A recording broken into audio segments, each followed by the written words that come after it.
Ladies and gentlemen, we have the last part of our conference in front of us, and it's going to be a discussion as well.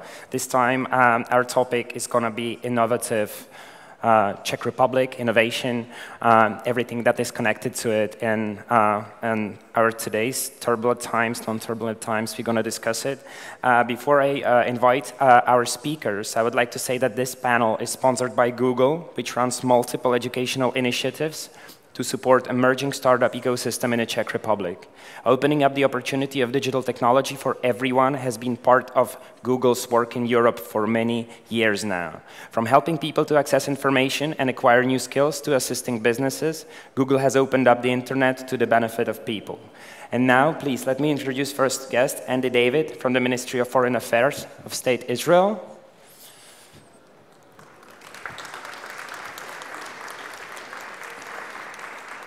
Andy, welcome.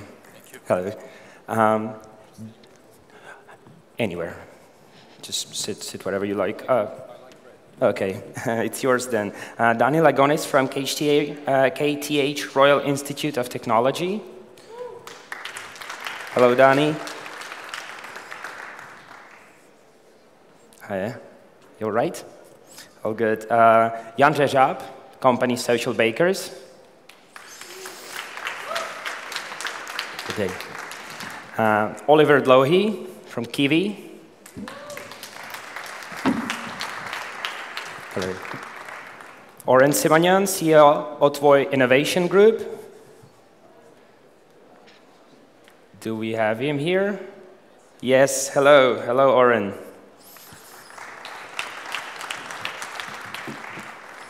Hiya. And last but not least, Peter Schmidt from Google. Peter, hello. Hello.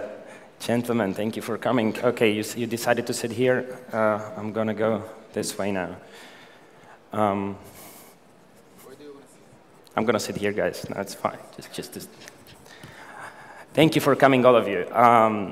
Our topic, innovation, Czech Republic innovation, future innovation in the context of your business experience. My start-off question for you guys would be, what is the last big thing? What is the last big disruptive innovation that you can remember? Be it from your field or from completely different part of the world. So please.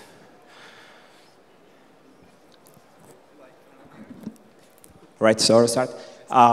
So from my perspective, the biggest innovations are those who enable other innovations. So platforms and basically things that create other new technologies, other new ecosystems. So for example, for me, I think the biggest innovation in the recent years was the smartphones, and then the whole ecosystem which emerged around this. It could be also cloud, for example, AWS or Google Cloud, of course.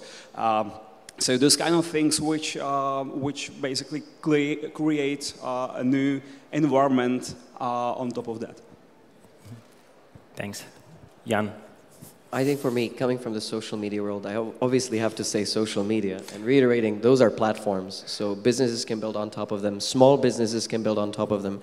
And there's a huge ecosystem of companies around what Facebook builds, around what YouTube builds, around what all of these social media platforms kind of bring to the table. And I think for me, I think you can build great things on those. Mm-hmm. Thanks. Andy? Well, I look at the question that was asked a little bit differently, not by the size of the impact, but what really amazed me as something very innovative. So recently I saw two companies. One is creating protein from crickets, the ones that jump on your grass, and they're a great addition to the need to provide protein to the developing world. There's nothing like it, and I was really impressed with them. And the second one is 3D printing of food products, which actually tasted really, really good. It looked well. I was very surprised by that technology. Mm-hmm. Thank you. Are they tasty? Andy, is it tasty, the cricket protein? Sorry? Oh, sorry. Is it tasty, the cricket protein? I'm sorry. Yeah, I mean, you mix it with other things. It's just protein, and it tastes like anything else. And it's also kosher. Oh, okay. Yeah. Nice. Not to forget. I think that, I mean, again, backing up, it's all about defining what is innovation. Because, I mean, it's easy to talk about inventions, like a thing or a new way of doing something, and then an innovation where it's more of a value creation, where, you know, an idea comes together with an opportunity, with an actual, you know, business creation.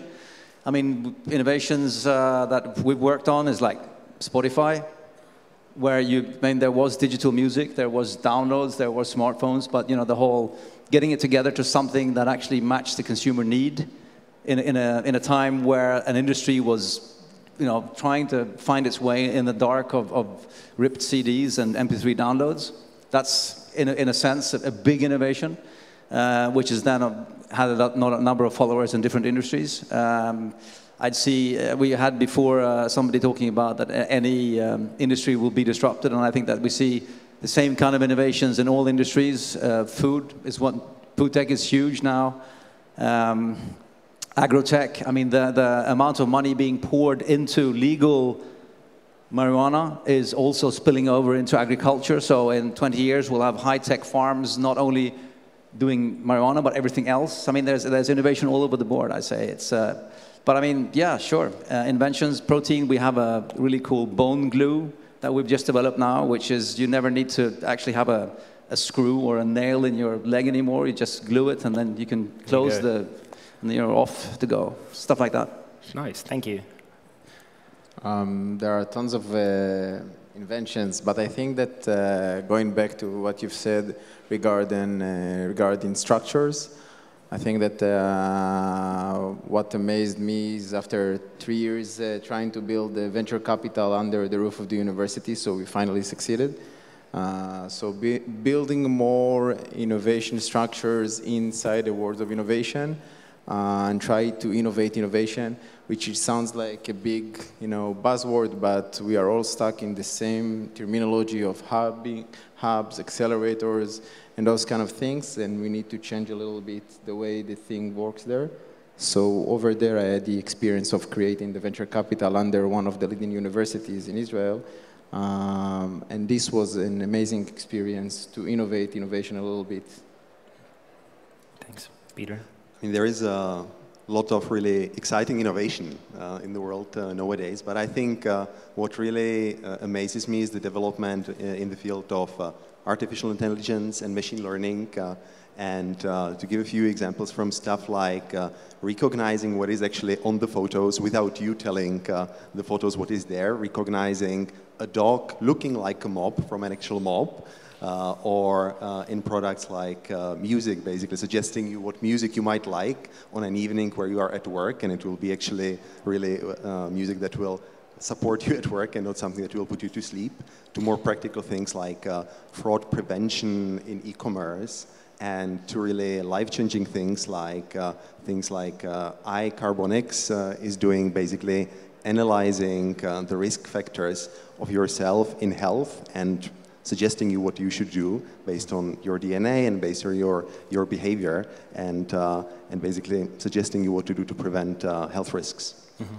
The question about the best innovation I posed for a simple reason, because you all mentioned some type of something that creates value from ideas. That's what you basically all mentioned, the same. But and we know why innovation is important, because it creates this value. My question is, what are the drivers? And are these drivers the same of innovation with any companies that we can talk about, new businesses, old companies, or are drivers of innovation different in different fields of businesses? Maybe if you can look to your experience and drive from. What are the main drivers? I'll give it a shot. I think that the most important thing behind innovation is risk-taking.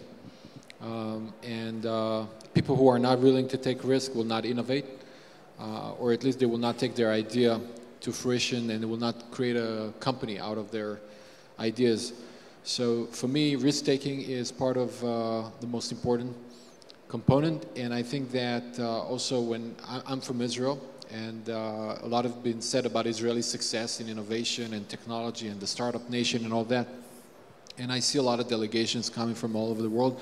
And the question I often get is what's different about Israel? And I think one thing which I see that is very different is the fact that government in Israel think the opposite from governments everywhere else.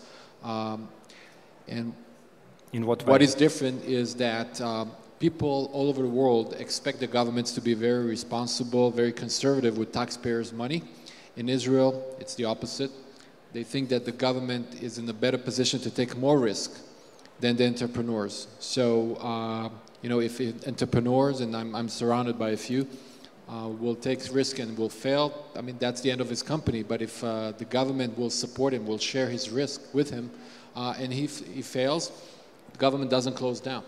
And not only that it doesn't close down, but he will come back later, maybe with another idea. This time he will be successful. So the investment the government puts into risk actually is seen as a tuition. And we already have the data to prove it. So I think this, to me, is the most important component, the willingness to take risk. Thank you. Okay. Yeah, right. Yes, can I just second that as well? Being from Sweden with a reasonably similar system as well, with a government that's really progressive when it comes to actually pushing innovation and encouraging innovation and actually pushing a lot of money into the triple helix system, where you have a very natural three-party system of a government and academia and business working together. But when it comes to drivers, the question was about drivers, and I'd say that there's both a business drive of always making new business, always making a new deal, and that will always drive companies to find a new thing, and the incumbents that are too slow, that don't realize that, you know, it doesn't matter how good you think your product is, after 10 years, it's 10 years old, and then somebody else will have something else. So there's a business driver, and then in research or in the search of knowledge, there's the drive for discovering new things, which often is technology driven, and we came back to one of the previous panels. You were talking about, you know, oh, why can't business and academia speak to each other, and what's the problem? Well, the fundamental thing, there's no problem. It's just you have to understand that we're looking for different things. Businesses are always looking for answers, and academia is always looking for knowledge. And when those two meet and don't understand those different ways, those mindsets, that's when the culture clash happens. But if you have that in the room with you, then you can have a dialogue. So I'd say that the main two drivers is curiosity and business. Thank you. I think commenting not necessarily on the drivers themselves, but you know, a lot of people talk about government, right, and about government support of business. And coming from the Czech startup scene, our government support is epic. We just pay our taxes, and then there's no more support. And they claim a lot of support, and they say they're going to invest in startups, and then they pick the wrong ones, and then, you know, they're kind of giving the money away.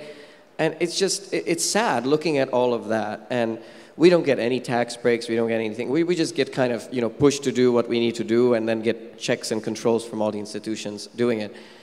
And I think there are great working examples of government supporting. Israel might be a great example, others too, but I think mostly this typically fails, especially around innovation. I think governments fail to innovate because then you're looking at 4 or 5 year voting terms, and it's just not popular to innovate. And that's why a lot of infrastructure and innovation around the world is failing, and then coming from companies like Google or others, right? And those innovate because they're not thinking maybe next year's P&L. They're thinking 5 years, 10 years, 20 years. What's the impact of the things I'm doing? And that's what I'm missing in both the governments and the companies. And I think what really companies need today is a little bit more bravery. And I think the driver shouldn't too much also be business, because it can, at the end of the day, your innovation can replace your business. And that's the fear driving behind innovation is, well, actually, I'd rather keep steadily growing that 5–10% rather than trying to innovate a lot more and kind of maybe even kill my core business, but in the future replace it with something that's much better and much more obvious. I think that's a big problem for innovation these days. Thank you. So I think that one big motivation, and you were talking about it the last panel, is inclusion. And we divide inclusion into 2 areas. So there is the social inclusion, where we analyze that 14% of the worldwide population are disabled, and most of them are not into the tech world. That's A. B is minorities. If we take the example of Israel, there is a big chunk of minority, more than 20% of the population in Israel, and we work very hard in order to inject innovation there.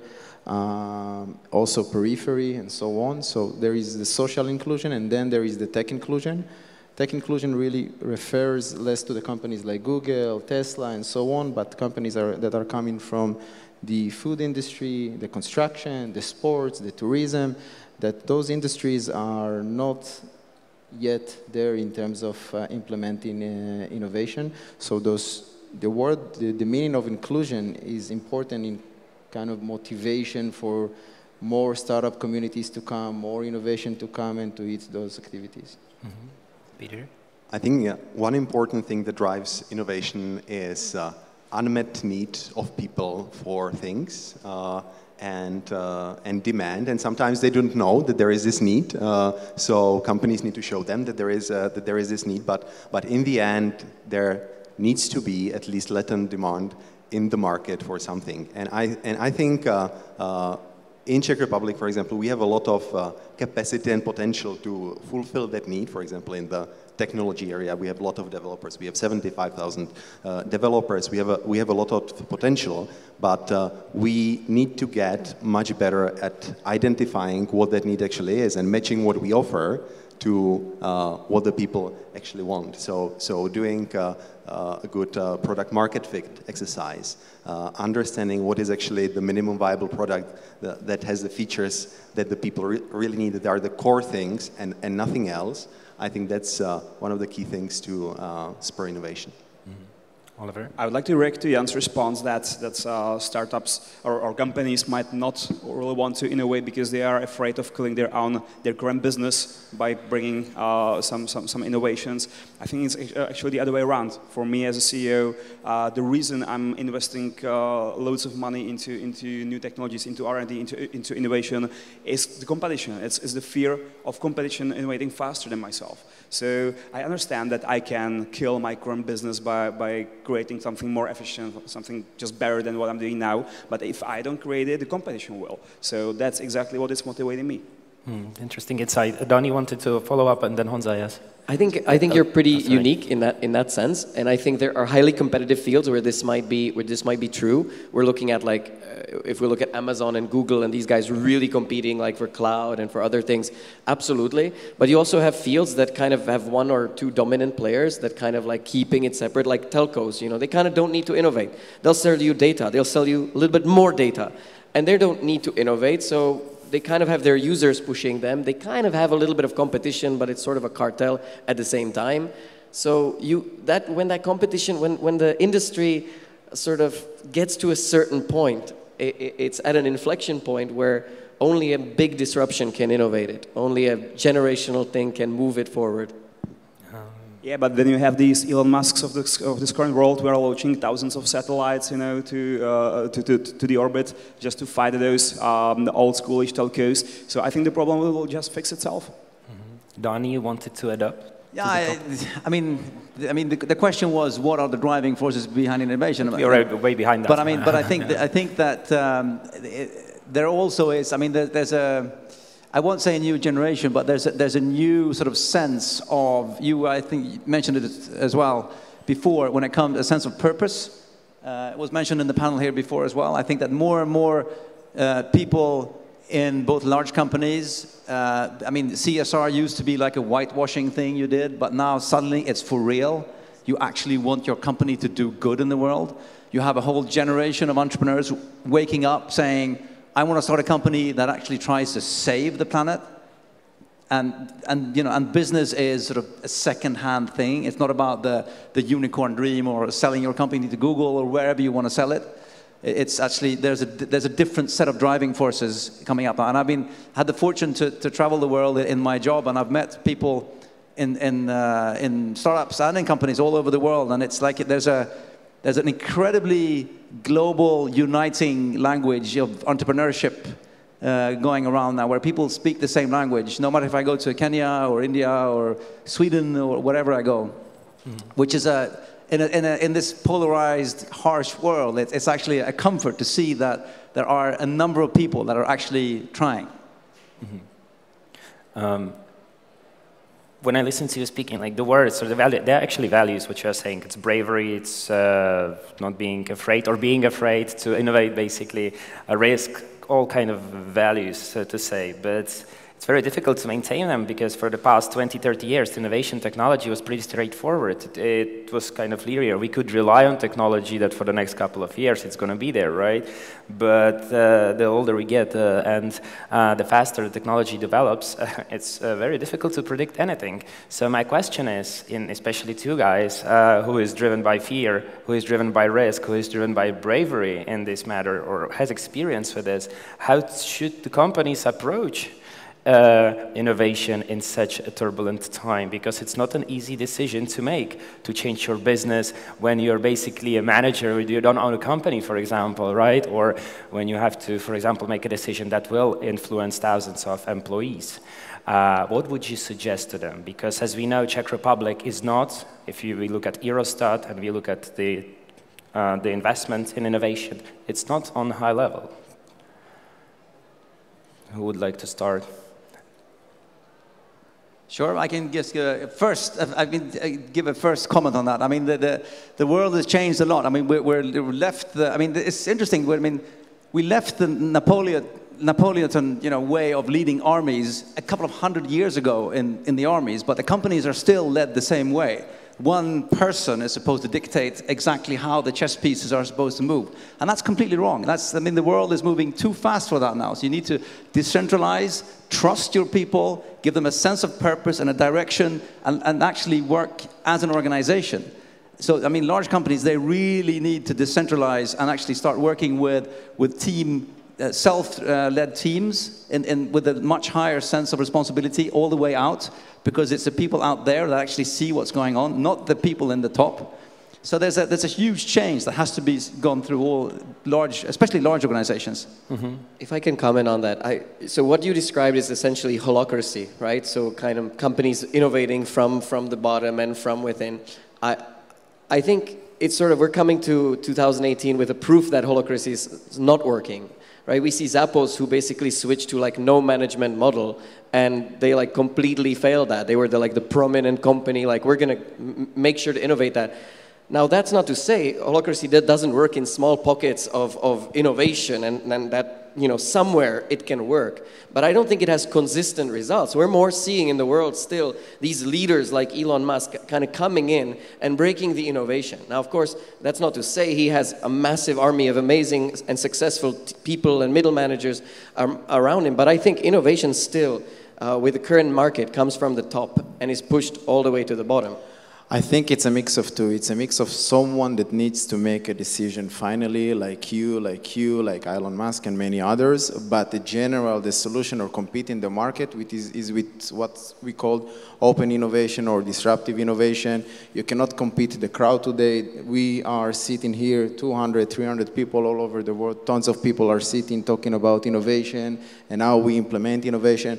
And the top companies, for example, one of the companies I work with is Philip Morris, that has a booth here in the event.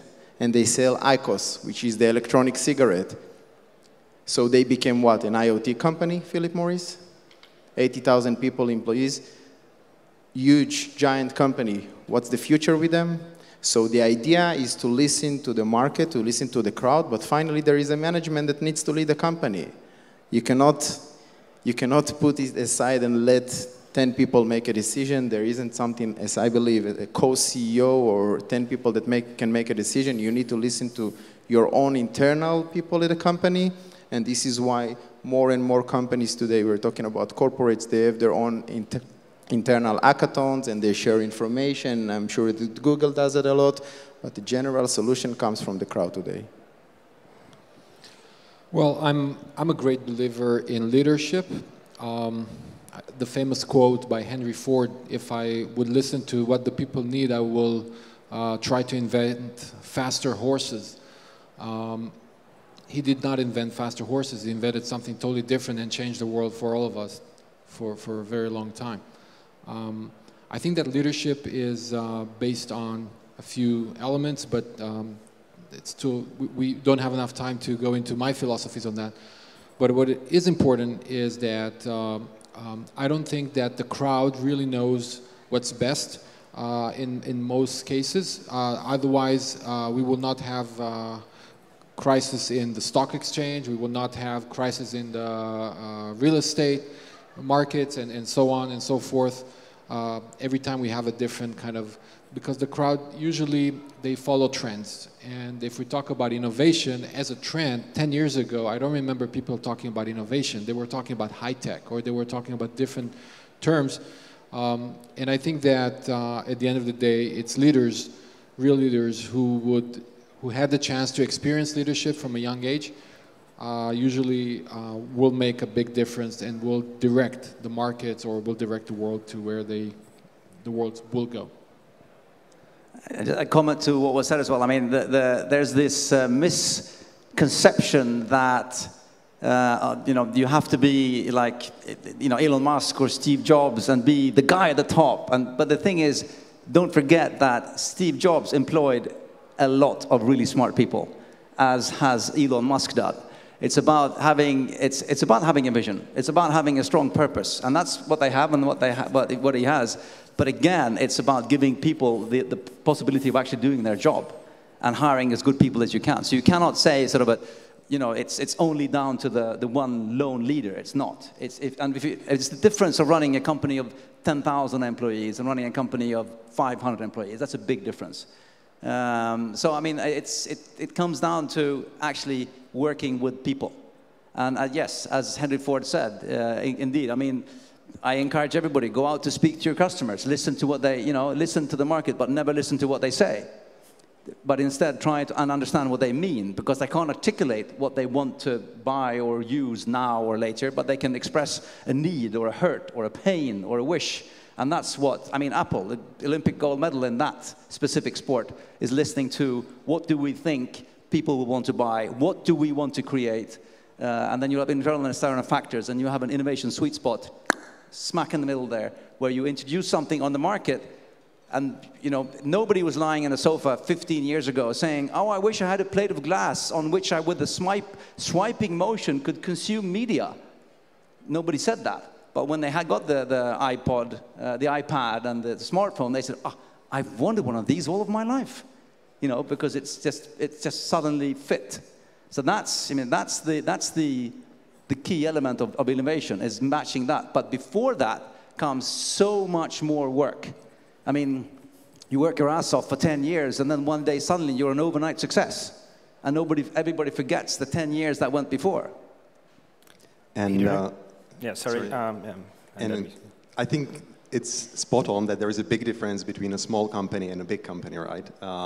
But I think both types and both sizes of companies can approach innovation rather as an opportunity than as a threat. I mean, for the small ones, it's relatively easy. Look at the food industry, let's say in the United States. The small companies are representing majority of the growth, yeah, so it's like a clear path towards growth and success. But also for the big companies, if you look at innovation as opportunity, you will look out into the market. What is out there? You might acquire companies that are innovative and actually support your business model, or actually you might do innovation inside your company if it's really close to your business model. So there are responsibilities on both sides, and I think both types of companies can see innovation as an opportunity. Oliver? Yeah, I think the truth is somewhere in the middle. I mean, it's great that a company or organization has a visionary leader, a guy who's super smart, who understands everything and can design the product. But at the same time, any leader, even the best visionary, is responsible to surround himself with talented people, with people which are in some areas better than him, and to get inspired by those people. And just after that, after he gets all of the best from his whole team, he is maybe able to make the final decision to innovate this way, in this direction. And it's not just about product decision, but it's also about being inspiring leader, getting actually these ideas from the people he's surrounded with. So it's not just about coming up, yeah, let's build iPhone, let's build a rocket. It's about really getting the best ideas, getting the best from the people you are surrounded with. And just to conclude on one thing, I think these ideas come from people having imagination. I love hiring people with great senses of imagination from all different angles and giving them some level of moderated freedom to get things done.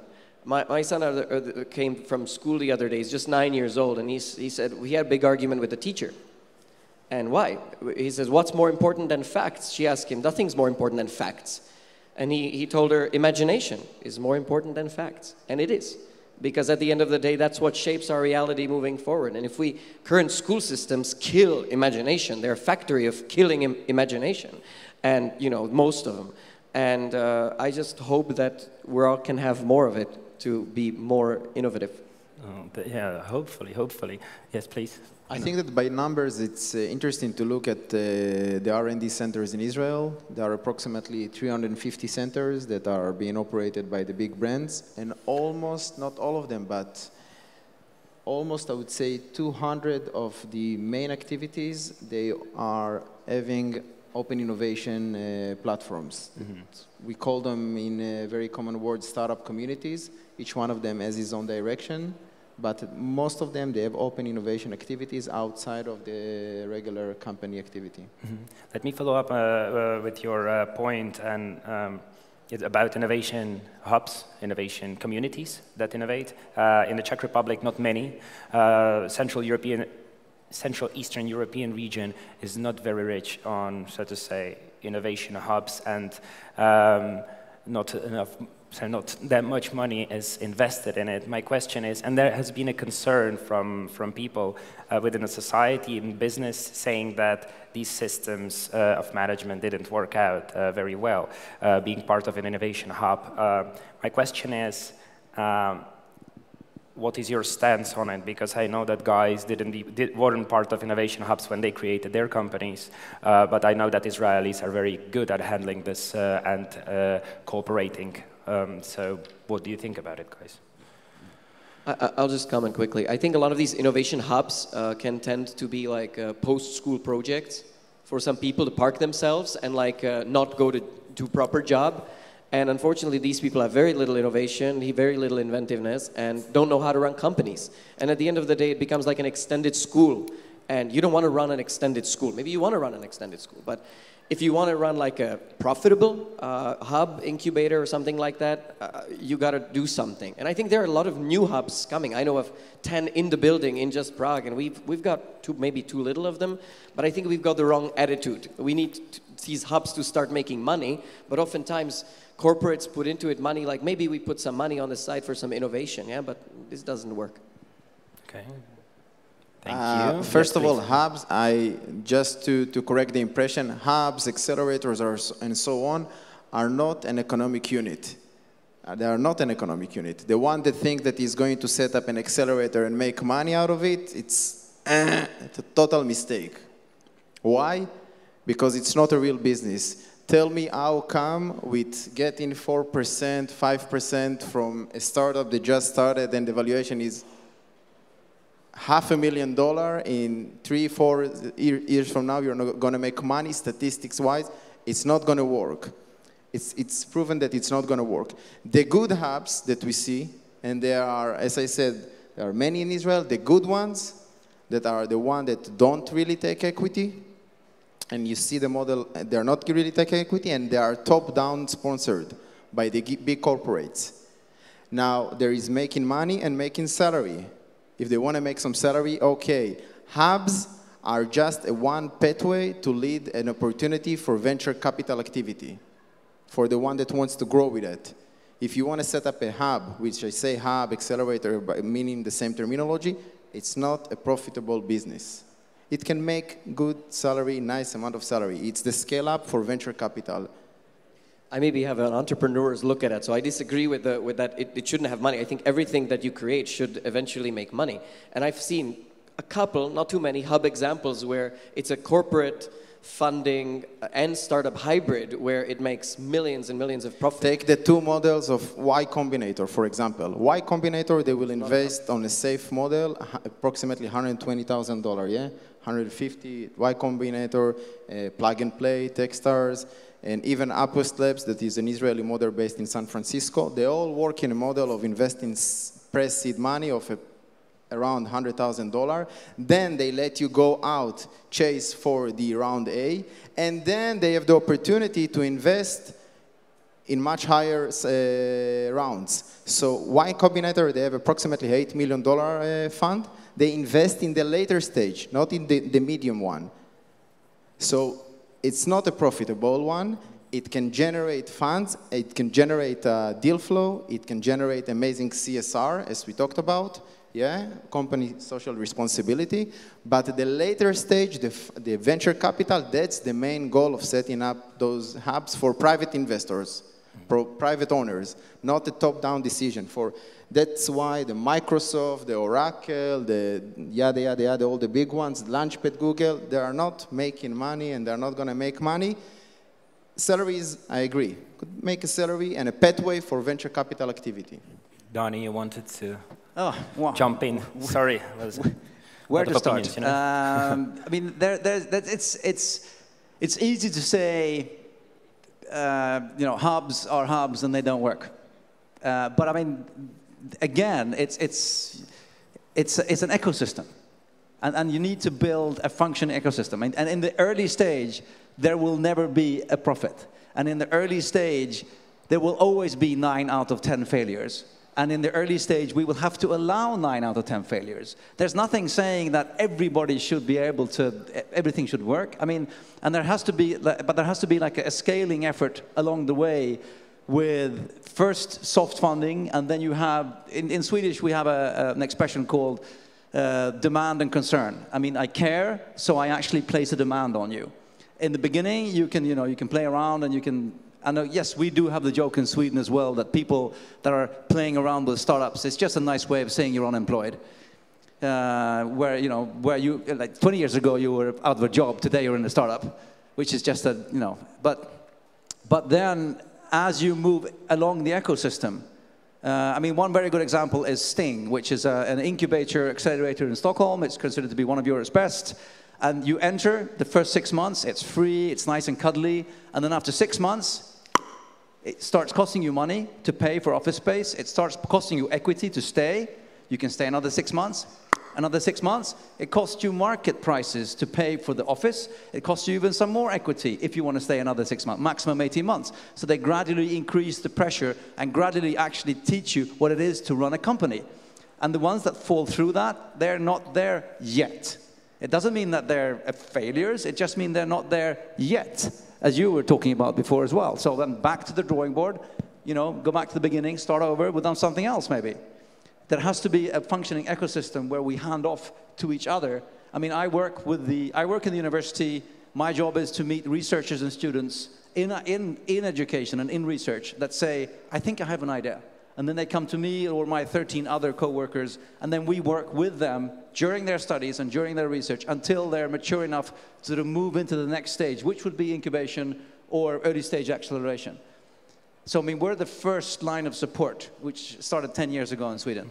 And then, then you move them in, and we also work with getting them ready for incubation, so getting them ready to understand what the first semi-soft funding will be, the first pre-seed from the angels, and then getting them further on. So it has to be an ecosystem where you hand off to each other as well. And I think you have another good example of that in Israel as well, how you work with government-backed incubators and latch into each other. Okay, thank you.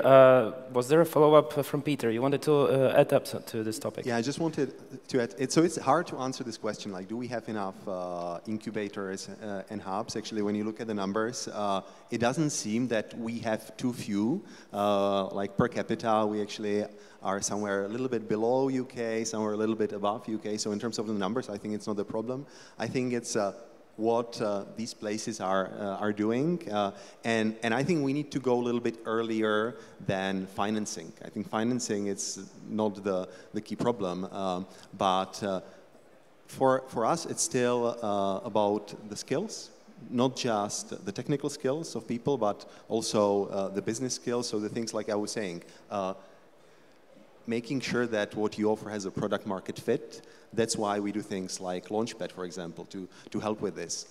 Advanced technical skills. So there are many IT developers in Czech Republic, but few of them can program for artificial intelligence. Few of them can program for mobile devices. So basically supporting that, teaching them, when I take just Google products, how to program with TensorFlow, how to program with Firebase, and so on. This is kind of the first step before we can go to financing. Oliver, Andy, you wanted to add up, or? I think everything has been said already, so we're running out of time, so let's move to another question maybe. Okay, well then let me move on to another topic, and the topic was innovation and failure. We were talking about successes, but I would like to mention this because I think it's very important. My question is, innovation and failure, what is the relationship, and why is it important? Because we are ready or we are prepared to be successful, but you said 9 of 10 startups basically fail. So my question is, why is it important for companies?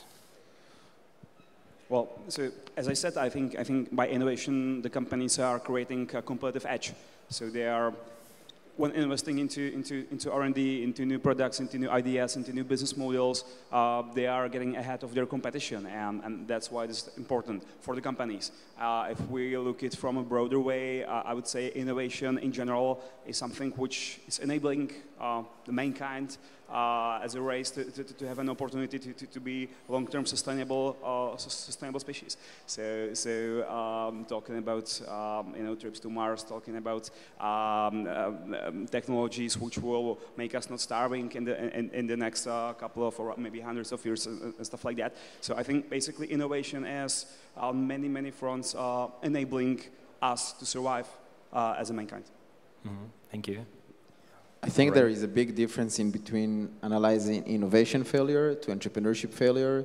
So entrepreneurship, mainly once we focus on early stage investments, we are looking for those failures, because by the culture and by the ability to look at the entrepreneur that failed once or twice, even more than that, you actually meeting someone that has the ability to face the truth, to research his past failures, and by definition, investors in Israel, we appreciate entrepreneurs that failed. Talking about innovation failure, this refers more to mature companies like our friends on the right side here on the stage, is the ability of the company to invest more and more money in different directions to try and innovate their future.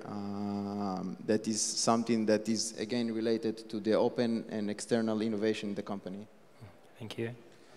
Yeah, Andy? I'd like to look at it from a kind of a 60,000 feet to innovation and failure.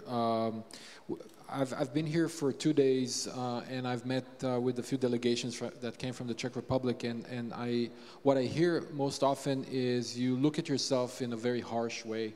Why don't we have more innovation? Why don't we do this better? And this is my impression from the general. There's like a gloomy mood around innovation that I sense. I see a lot of young people in the audience, but I see also some people my age. Israel did not start as the high tech or the startup nation. We started as a socialist country, very similar to your history. We didn't have much innovation, and we didn't have much startups or successful companies. We had a lot of governmental companies or state-owned companies which tried to be very conservative, very responsible, and mostly failed dramatically, just creating more debt. Back in the 80s, Israel was almost bankrupt. Our inflation was 300, 400, 500% a year. It was terrible. Our economy did not provide for us. But then things changed. We started to open up, we started to change policies, and we started to identify market failures.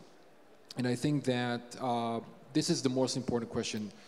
Is there enough money or not? Is there enough venture capital or not? Is there enough support? Or what is it that is failing? Which directions does the market take? And I think that in the middle of the 90s, we identified in Israel that we don't have enough risk-taking money. So there was hardly a venture capital market to speak of. And then the government said, okay, we're going to pour a lot of money into the venture capital, created a program where basically half of your investment will be matched by the government. The result was that in a very few years, a lot of innovators, a lot of entrepreneurs just were able, quite easy, to receive funding. And yes, a lot of them failed. Now, if you want to know who's an Israeli, you'll identify him by telling you about his failures.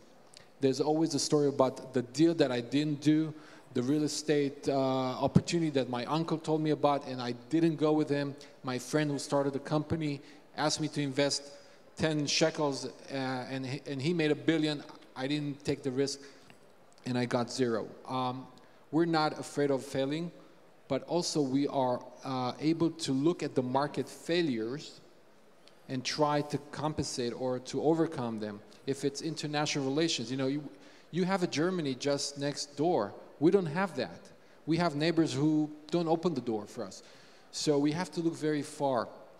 So the government interferes and creates programs, like one of the reasons why I'm here today is to create such programs here, but to help you by sharing the funding that is needed for you to do international business. So today, the result, we have 350 or 330 multinational corporations who open shop in Israel. I cannot tell you how many thousands of connections there are beyond that. So I think that when we talk about the connection between innovation and failure and all that, you have to look at what the market failures are and then to interfere. And I'm speaking from a government point of view because the innovators or the entrepreneurs themselves will never be able to overcome all the market failures. I have a point to expand on the fails, but before, just a crash course on Czech personality. It's all like that.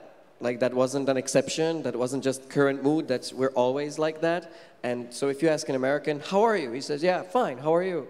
Czech, if you ask, how are you? It's like, oh, you know, my grandmother has this, and my mom, and my dad, and my sister, and my company, and this. Sounds like Jewish mothers. Or Swedish. So, but to the topic of fails, I think people, companies and people are, you know, run those companies, often don't choose to ignore failures and often choose to ignore data behind these failures. And I think and try and hide them sometimes. And we had this atmosphere 10 years ago, 15 years ago. Sort of, I had a company 10 years ago, it failed. And back then, people are like, yeah, you go work, you know, go sell groceries in the store, you know, and that was the fail back then. And that was kind of the attitude towards failure. Now we have like fail cons, fuck up nights, and all of these conferences which help share this. And I think people learn more by sharing of how you fail than how you succeed. But it's the skill of learning through what those failures have brought. And the true leaders of today can not only share those failures and be open about them, but also actually learn from them. And don't say, okay, that's failed, but revisit it and revisit it with data. And I think if you don't have data behind your business, it's kind of, you'll fail all the time. Right? I mean, I think the whole failure discussion, I mean, that's the core of innovation. I mean, it goes on and on and on. But I mean, what did he say? That the definition of madness is doing the same thing over and over and expecting different results. But I mean, and that comes down to the diversity thing again. I mean, we need better diversity in teams. I mean, to generalize very harshly here, the biggest advantages of guys is that they don't take it personally and they keep on and on and on. The bad thing about guys is that they're too stupid to understand that they should change something and not do it again. Whereas women have a tendency of taking things too personally, so they stop once it hasn't worked, and it's more of a personal failure. I see that. I mean, I've been running companies with my sister for 20 years, and we have a very different mindset on how things have worked or not. Where I say, oh, well, this was just a set of iterations, and she sees a number of failures. But I think that the interesting thing, the important thing I'm trying to stress here is that it comes down to a mindset of it's about trying and trying and trying until you get it right. It's about always trying to get it right. Along the way, you will have a number of trials that will not perform as you hoped. They are not failures. They are stepping stones on your way to hopefully a success. But if you see every single stepping stone as a failure and then you quit, it's when you quit, that's when you fail. But before that, you haven't failed yet. It's just a number of trials until you get there. So and in the systems, that's the most important part of an ecosystem that supports innovation is providing trust. People tend to forget the importance of the group for the creative individual. Because if I, as an individual, am afraid to sort of fail because nobody will catch me if I fall, I won't try again because it hurt like hell when I fell over. But if I know that there's a sense of trust and I trust the people around me, that if I do try something and that iteration didn't work, these guys will say, let's check why didn't that work? Why didn't this one, which color? Should we change the color? Whatever, you know. And there's an encouragement of trying again.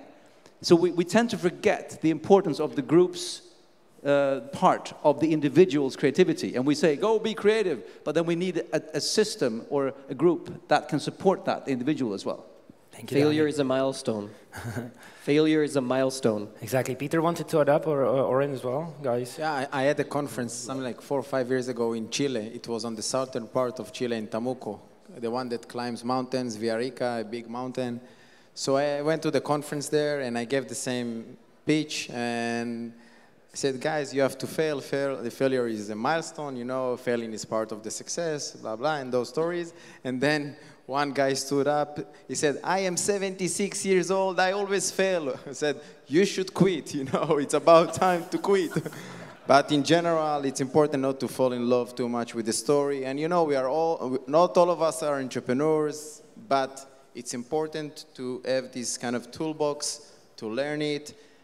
We find it a lot at the university that people are studying 3, 4, 5, 6, 7 years and they don't meet even one opportunity to become entrepreneur. They don't get these 10 or 15 or 20 hours of really basic soft skills of entrepreneurship. Now, to keep with it after he failed so much, so hell no, okay? Only small percentage like the one there and many others that are doing it and succeeding can really become entrepreneur. Not all of us. It's a big mistake of the buzz of the market today, that every unemployed is becoming an entrepreneur, okay? I'm in between jobs. People are in between accelerators for 2 years. So you need to quit sometimes. 3 seconds, Danny. Yeah, but really quick, please. I disagree with that because, I mean, in some countries that I've visited, when it's, you know, it comes to startup programs and they're trying to push everybody to be entrepreneurs, everybody is not set out to be every company has a different set of skill sets. Not everybody is meant to be at the top and not everybody is meant to be, it's leadership as well. And maybe the guy should have tried something else. It's pivot or persevere. Either, you know, you keep on working on it or you try and change something. If you do the same thing over and over again and expect different results, that's crazy. Thank you. Peter, Oliver, and... That's what I tell my wife. You cannot expect me to take the garbage. You know, it's not going to work. Peter? Yeah, I mean, we definitely have a lower tolerance of failure than the Israelis, I'm sure, working with many Israelis. But yeah, it's fail often and fail fast, and it's not just in the startups, but I think we need to reinforce this like in the whole society and also in big companies. There is a story, which I'm not sure it's true, in Google that there was some acquisition and the manager of the acquisition that was like north of $10 million basically ruined it, so the worth of the business was zero.